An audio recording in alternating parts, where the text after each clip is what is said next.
Next thing that I want to talk about, and this is a really big deal, is creator content. Now, back in the day, in 2016 and 2017, this was celebrity endorsements, and then it was influencer. We called it whitelisting. If you go back, you'll find a great chat from 2018 at Shopify, where I basically lay out this whole plan. Shopify LA with Common Thread Collective, and at the time, Nick Shackelford and Savannah Sanchez were there. And I basically laid out the entire influencer whitelisting strategy that, well, people have been selling and preaching for years. As a question as to why they were doing a link click campaign instead of using chatbots, that's a whole other side note. The point here is, you should be using content from creators beside yourself.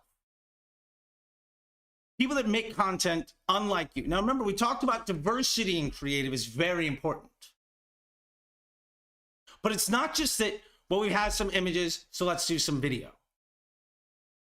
It's also remembering that every ad makes its own bespoke audience. That means that if you're creating content, your target market, the people that actually see your ads, the target market that you're actually reaching, is only the folks that respond to your type of messaging and the folks that are willing to respond to your page's content. Now, there's different thoughts. At the end of the day, I don't really think that the page an ad comes from is the reason that somebody stops their thumb. I don't really think that the account name matters nearly as much. But what does matter is that account's relationship to Facebook.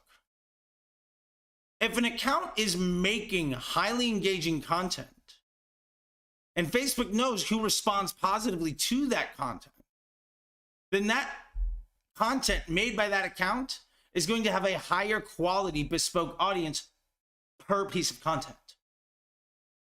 Now, that's going to happen, one, because maybe there's way more data points. Two, that might also be a highly curated style of content. Like, for instance, BuzzFeed nailed this. Not only did they get so good at it, but they made like little shows like the Try Guys and everything. So now anybody in that universe can promote something. And it's not just that the Try Guys are trying it. It's that if it's on brand for what they're doing, that user base has already been qualified in Facebook's algorithm as being receptive to that type of content from that page. And that gets you a much higher estimated action rate, which means you're going to be paying far lower cost on the inventory and getting better placement in the algorithm.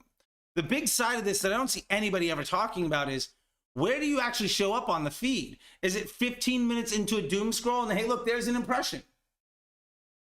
Or is it, I go to my app and I hit open and then let's see, boom, what do I got?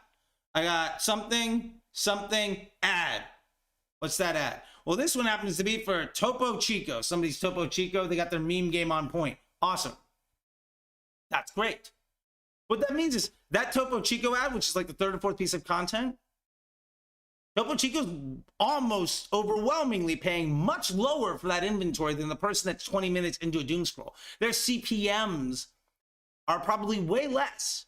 And that impression is also far more impactful to me. It's the old school thinking of above the fold versus below the fold placement for advertising. Whitelisted creators that are on brand, that create content that people regularly engage with, if they also do a very good job, and this is an important deal when qualifying them, if they do a really good job of creating content that looks and feels the same, that attracts the same type of person, and you're able to tap into that customer avatar as being somebody that you want to reach with something that is something that they will respond positively to, then that ad is getting shown above the fold. It's a very different thing for instance, I did a Kris Jenner ad. We paid her $100,000. And then we took that ad and blasted it to everybody. outside of Kris Jenner's own audiences, those ads didn't do well. Now, part of it was because it was Kris Jenner, but part of it was also because it was incredibly off-brand for her. And because it was off-brand, we were trying to show content that people didn't necessarily want to see to people that didn't engage with the type of content that we were showing them, to sell a product that didn't relate to the identity and the data set that that account had curated for itself. We were doing, meal replacement shakes. That wasn't a brand. And we failed. I still, to this day, that was in 2018, maybe. I don't know that we made our 100 grand back. Now, mind you, I've also done other deals where we paid somebody like $500 and made millions off of it. So this is a starting point. But the idea behind whitelisting is not just that you're getting other people to make creative. Yes, you're outsourcing the creative development. And yes, you're getting a lot of different looks and feels and stuff. But you're also tapping into the data that that account has, which has a lot of value in putting your thumb on the scale of estimated action rate. So you have to remember all of this stuff. Now, when you're doing whitelisting, and I don't see this talked about nearly enough, but make sure you get rights to that page so you can delete bad comments. And if you want to kind of jumpstart some stuff, you can always take that content and target fans of that page. Or if you really want to get sexy with it, you could find creators that are sort of friends or famous for the same reason. There was a period of time where I was doing a lot of influencer whitelisting back in 2017, 2018, 2019 with reality TV show stars. Now, I was doing something at the time with a lot of folks from Real Housewives. I generally had 2 or 3 housewives from every series, right? So I had some from New Jersey. We had some from Beverly Hills. We had 1 or 2 from Atlanta. The point was, if you watched that show, you were probably a fan of a couple of those people. And when I take every one of those individuals and I target their fans and their friends of fans, you start to see content all year long, because as soon as that show went off the air, as soon as Beverly Hills went off the air, I would launch the New Jersey one or the Manhattan one, whatever. You would start to see this overlapping storytelling of a bunch of creators where, remember, every ad creates its own bespoke audience and every page creates its own identity. When the Venn diagram of all of that user information has a very nice cross-section, you're going to be able to get great efficiencies.